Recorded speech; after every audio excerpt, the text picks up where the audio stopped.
Four momentum ये बहुत simple है, पहले भी हम कर चुके हैं फोर मोमेंटम के बारे में कि फोर मोमेंटम है क्या चीज़, पी म्यू, और इसको इसी फॉर्म में हम लिख सकते हैं। और गेमा इसमें से कॉमन ले ले तो M C, M V X, M V Y and M V G. तो ये तो सिंपल, इसको इसी तरीके से रिप्रेजेंट कर सकते हैं, P mu E divided by C and P. इस तरह लिखना चाहिए था आप लोगों को, इसी फॉर्म में ई डिवाइडेड बाई सी। अगर मोमेंटम क्विज में इस तरह आपने लिखा है तो ठीक है। Under Lorentz transformation, Lorentz transformation अगर मोमेंटम की ली जाए तो P prime mu which is equal to delta mu nu P nu. तो ये इज अ कम्पैक्ट फॉर्म है। फोर फोर्स की बात अगर हम कर लें तो फोर फोर्स किस तरह हम by definition F is equal to rate of change of momentum, ये फोर्स है।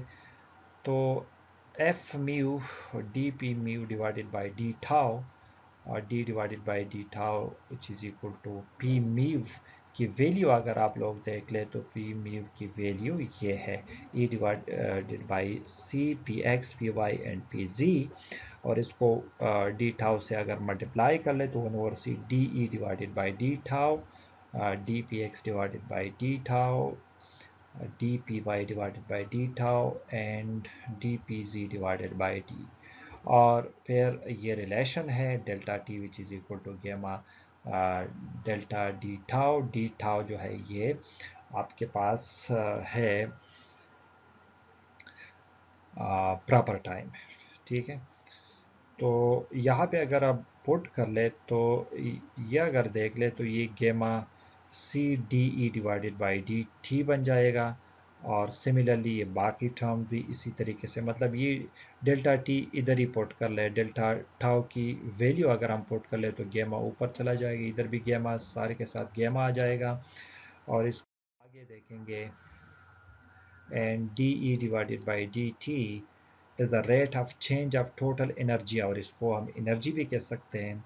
और वो एफ डॉट वी के बराबर है। तो F mu which is equal to gamma divided by C F dot V के बराबर है gamma F X, gamma F Y, gamma F जी।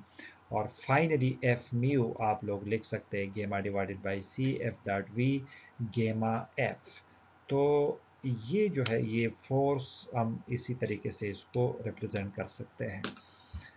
अच्छा, अब एक और प्रॉब्लम है, और वो प्रॉब्लम है given frames S and S prime as standard configuration with relative speed v, write down the expression that relate the component of the four force f uh, uh, prime mired in frame S prime to the components of the same four force F that would be mired in frame S, find F prime mu।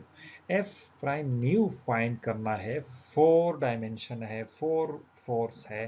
तो इसको हम किस तरह S और S prime में किस तरह लिखेंगे?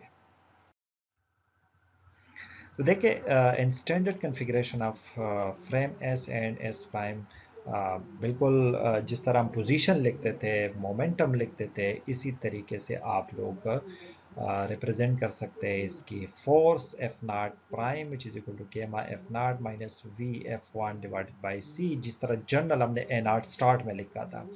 तो F prime one which is equal to gamma F one minus V F not divided by C, और बाकी ये टर्म इक्वल है। और इसको आगे देखेंगे, इसको मैट्रिक्स फॉर्म में लिख के, तो मैट्रिक्स फॉर्म में इसको इस तरह लिख सकते हैं, ठीक है। दोबारा मल्टीप्लाई कर ले, वही इक्वेशन वापस ही आ जाएंगे। तो ये तो बार बार हम कर रहे हैं, मेरे ख्याल में इसमें कोई इबहम नहीं होना चाहिए।